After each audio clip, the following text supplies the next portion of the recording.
Right, so what I've done now is I've just quickly put the acrylic test piece into the machine, and I'm just going to show you what I do on the program.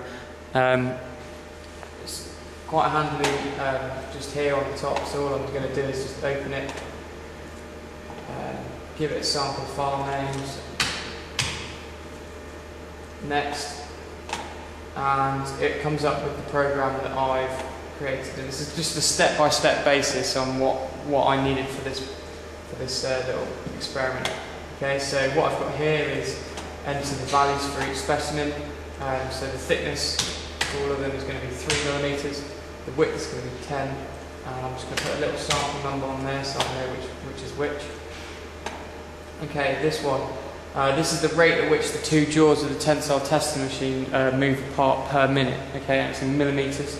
Now I'm going to go with 50. So it's 50mm a minute.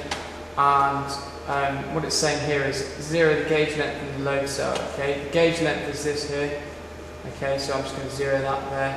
Okay, and that is the distance between the two jaws. So if your specimen is quite big and you've had to move the jaws, that will have a number on it. Okay, and you need to 0 that because you're measuring the distance between the jaws from the start when your test piece is in the machine. I'm also going to balance the load. Okay, balancing the load because when I tighten up the test piece in the tensile testing machine, it puts a bit of a load on the test piece. Okay, so we want to 0 that because that will start to create errors and anomalies in our work. And finally, I've just checked that everything's alright. I can press start. Okay. Right, so what I've got here is a nice graph, and as you've just heard, the material's already failed. Okay, so it's acrylic, very brittle. But I'll just go through here quickly.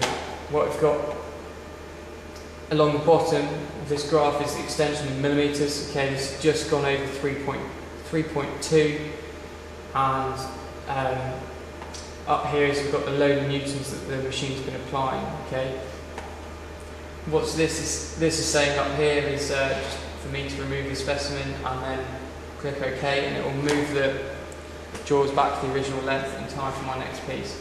But there's the extension up there. Okay, 3.15. The load, that's obviously wrong now because it's elapsed, and the time it took to break.